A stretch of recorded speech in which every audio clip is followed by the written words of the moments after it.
found each other's arms, for your love, all you are. I'd start a riot. I'd start a riot.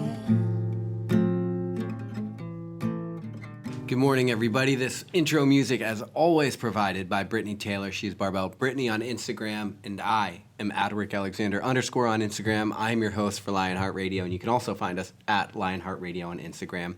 This is the morning coffee installment, and for those of you that are new to this show, we do morning coffee roughly 3 times a week. I do the side show almost every week, which is me and George Briones, head coach of Softfleet, talking about strength, and then I also typically do a long-form Lionheart Radio.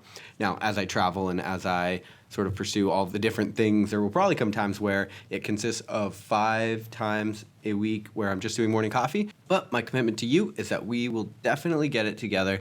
But my commitment to you guys is that I'm going to produce this show 5 times a week. Lionheart Radio, that is. All right, so today I want to talk about karma. We all sort of have an interesting view on karma, but what I've began to realize is that the view that a lot of us have isn't actually that productive. So karma, originally it's thought of as this sort of spiritual endeavor. It's definitely got religious underpinnings. It came from Hindu, I believe, originally, but you guys can correct me if I'm wrong, but that's where we associate the idea of karma.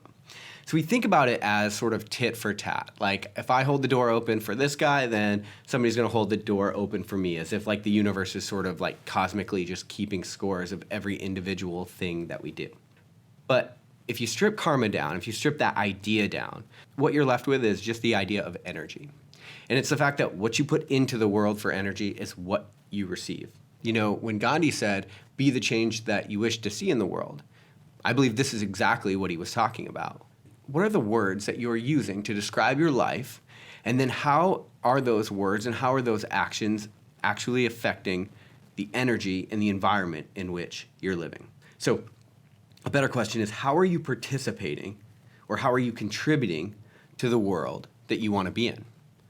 Are you an asshole all the time and you expect everybody to be nice to you? It's kind of like that saying, if you run into one asshole during the day, well, you probably ran into an asshole. But if everybody you meet is an asshole, you're the asshole, right? That's exactly what I'm talking about here. It's like we are putting something into the world, and that thing that we're putting into the world is what we are getting back. It's literally authoring the world we live in based on the way that we are showing up in it.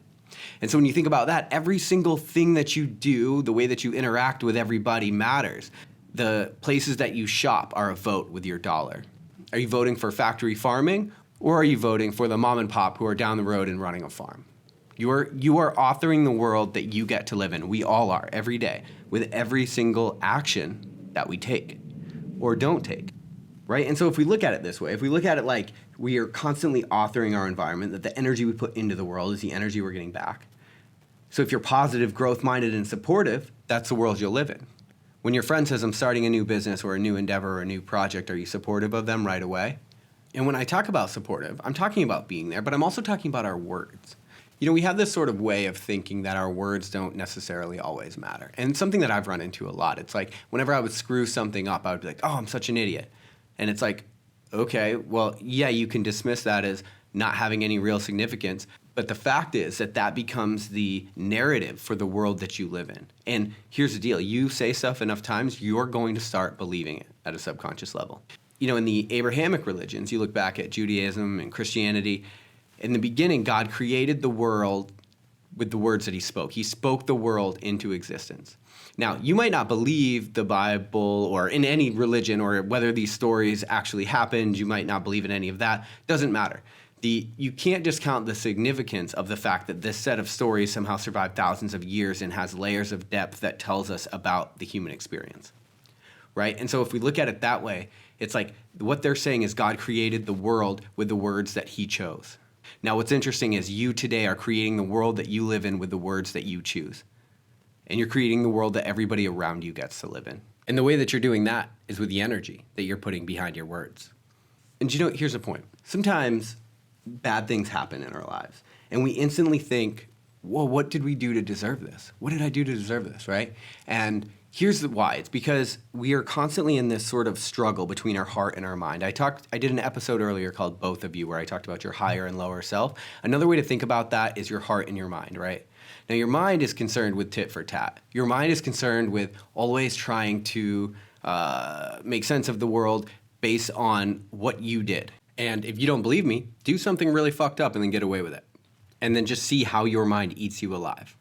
Because your mind has to know that the score was even. That is literally that's how we work. And so sometimes when bad things happen, we instantly think, well, what did I do to deserve this? But the reality is that's not a very productive way to think about karma. A better way to think about it is, what is this bad thing? Because when we talk about quote unquote bad things, the reality is they're actually probably just trying to teach you something. You know, when you step up to a bar to PR a deadlift and you pull it in a meet or something like that, and let's say you get almost to the top and then the bar falls out of your hands, you don't think, well, what did I do to deserve that? I deserve that.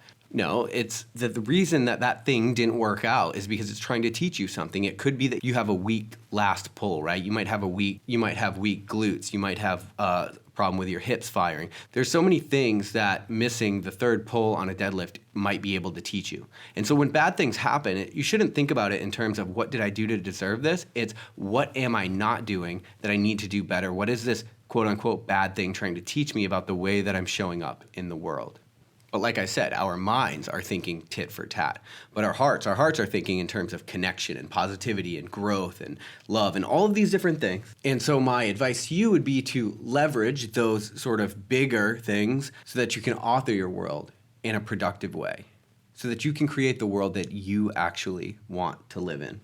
You know, sometimes we want something in the world, but we don't actually go after it because we don't think that it's for us.